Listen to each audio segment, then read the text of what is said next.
Hi, and welcome to Serious Nonsense, where we talk with smart people about the things they've got on their mind and then make them play ridiculous games with us. I'm AC Valdez, and today, Dara Kosberg is here. Hi. Thank you so much for having me. Dara is a storyteller, comedian, and writer, and she'll be performing her show Homecoming, a darkly funny tale about losing my mom and finding myself again this June at Hollywood Fringe Festival. Dara, I'm really excited about your show. Darkly funny grief about losing your mother feels like I don't know if this is like reflective of the vibe of the times just because darkly funny feels like the vibe of the times, but like what got you into like writing about this? I, my day job, I work for a nonprofit, and we used to, before the pandemic, put on large community festivals called Reimagine End of Life to get people to talk about death and dying and grief and loss. And a big part of it was using the arts to get people to talk about these things. So I produced and hosted a show, a comedy show about grief and loss. And I was like, oh, wait, I need a story too. So that was sort of, and it was actually the first time that I had kind of looked back at moments when my own mom had passed when I was 20 through a lens of humor, of trying to kind of find something absurd or weird or, kind of unexpected that happened. And that's Right. where I started blending this like humor with some of my personally, darkest moments. Yeah. And grief will make you do really wacky things. Like I think my mom died when I was 19. And it was around then or not very long after that I started shaving my head. And I really have not gone back for more than like a couple of months because of it. And I feel like it was a actually good long-term decision. But like what were some of the kind of wackier or out of character things that you like want to talk about as far as your own grief Sure. process? Yeah. So I was in Australia studying abroad, and I was in art school when I found out that my mom had gone into a coma and was going to pass away within a few days. And I had recently taken money out of the bank, and I had $300 in Australian cash. So like $5 American, yeah. Yeah. I mean, it was still a lot of money, but like, I like booked my plane ticket. I couldn't fly out until the next morning. And I was like, Uh-huh. oh my God, like I may not come back to Australia. I have to spend this money down. And so I was like, okay, where can I get the biggest bang for my buck? And I was like, McDonald's. And so I had my friends take me to McDonald's, and I just wanna say I'm not like a big fast food person. I just wanna set Right. that up because I think people might have like, "Oh, she always goes to McDonald's." No, I mean, I get french fries occasionally, but I'm not a fast food junkie or anything. Yeah. And I bought 250 hamburgers to distribute to the dorm. So that was Okay. like my parting gift for people, and then I had a little change left, so Uh-huh. at a convenience store, I bought, like, a children's costume jewelry set. Then my friends and I, like, literally walked hallways of the dorm, Mhm. hand delivering hamburgers to people, and, like, I What mean, was what were people's reactions? Like, you just knocked on the door and you were like, "I'm giving you 3 hamburgers." Like, you I just mean, take them. the Australians were really nice, and, like, I was I was in a dorm. So, I was at the University of New South Wales, and most Australians live with their families during college Okay. unless they live, like, in the countryside, and then they have to stay in the dorms, and Yeah. so it was a lot of people from the country, and they were, like, the nicest of what I remember. It's, like, just, like, "What the puck is happening?" But they were also like, "Oh, that's sweet, like, thank you." What is incredible to me is that during this entire thing, not one friend reminded me that there were banks in America where I could have exchanged the money. Like, it Right. wasn't that is actually, like, kind of a weird upside of grief, of, like, Uh-huh. when you're kind of going through a crisis, you can do really anything you want, and no one everyone is just gonna be so supportive of you. So now I make sure not to have a lot of cash on hand in case, In somebody case else you is need to gonna freak die. out and buy a lot of hamburgers. Yeah, like, who knows what I'm gonna do? But then I took the costume jewelry, and my brother had given me a stuffed animal monkey puppet to take with me on Okay. this trip, and so I made it my support animal for the ride home because it was gonna take me over 20 hours Oh, to get home by myself, and I dressed up the monkey puppet, and, like, my friends and I were, like, literally debating which earrings we should put on. Like, I mean, in retrospect, it was such, like, an act of love and, like, acceptance of where I was at. where And your friends were just like, Dara has to dress up this monkey. monkey, and we're Yeah. gonna be there for her for it, and it was just like what I needed. And I think in part it was like I had 12 hours to wait to get on this plane. The alternative of me focused on like getting burgers or dressing up my monkey puppet was like actually facing the reality that my mom was about to die. Mm. And so this kind of absurd ridiculousness that I did and then my friends encouraged me to do was actually a gift to get me through that. And then what happened is on the plane, I'm like petting this monkey and like, I mean, I can't even imagine what I look like. And it turned out that the man sitting next to me on the plane was a professional comedian.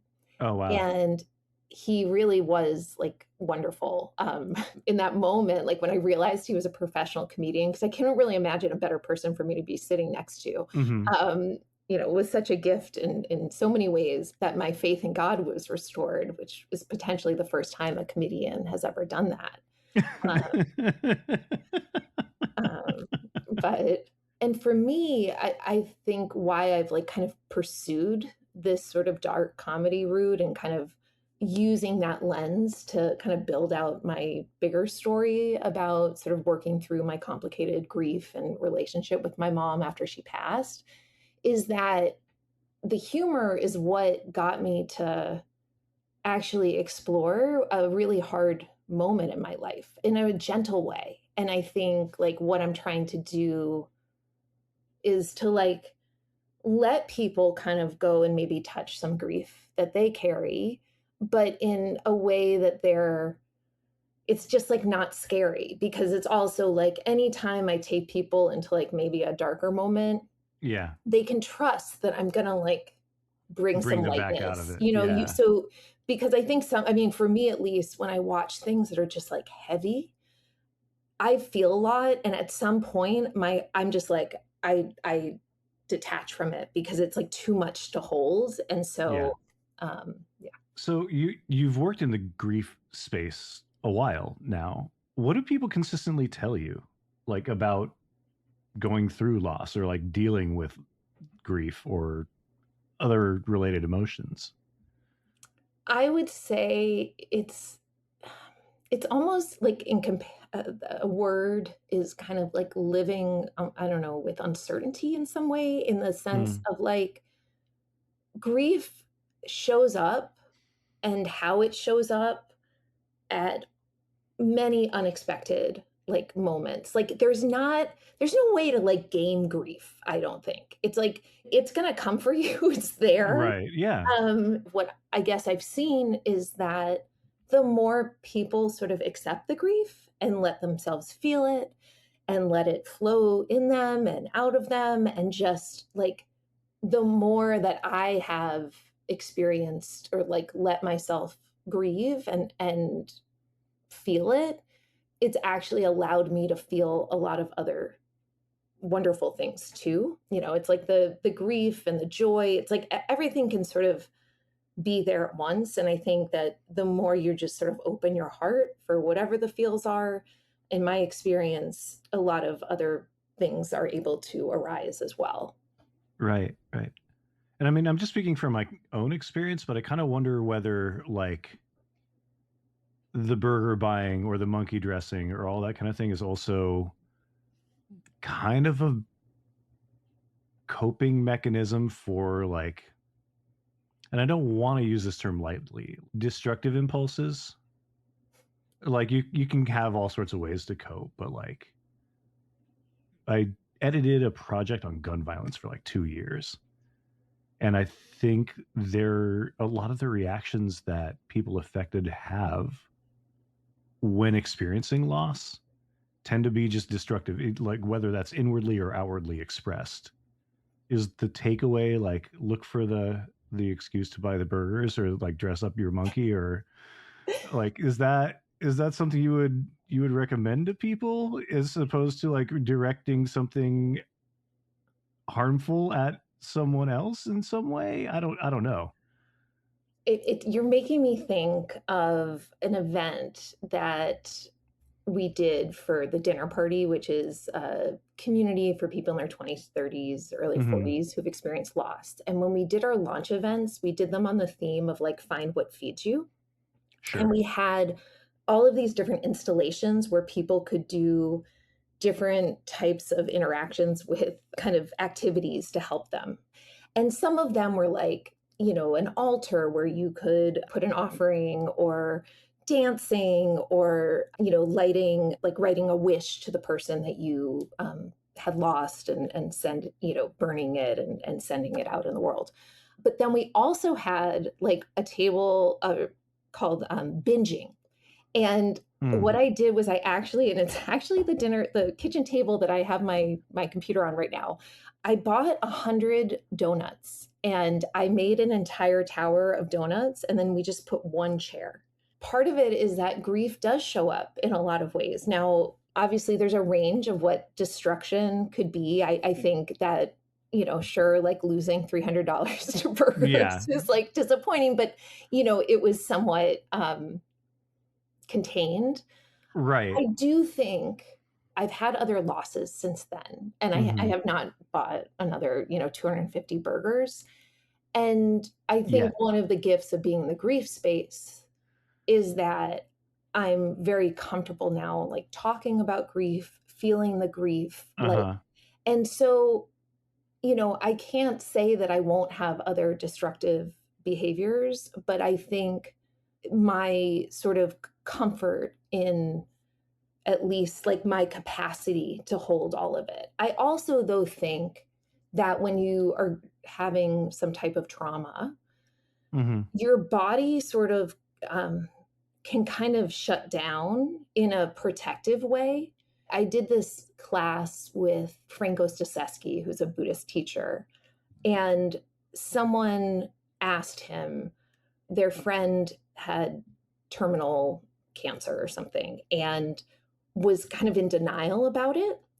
And she was like, should I force them to like accept this? Because I'm like, oh my God, and what he said, which has really stuck with me, was like, don't take away his denial. He's not ready to accept it.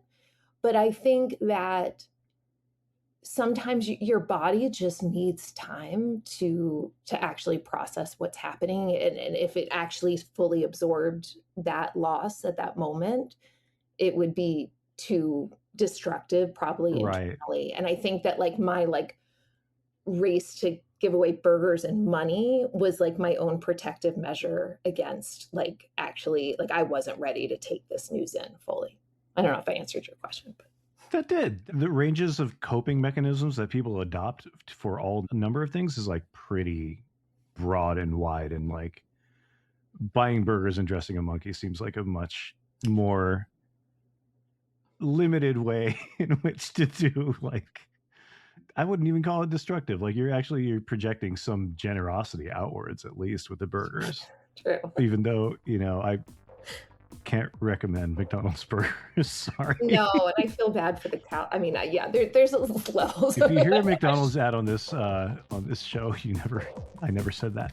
Um, Dara, thank you so much for this. That's it for this episode.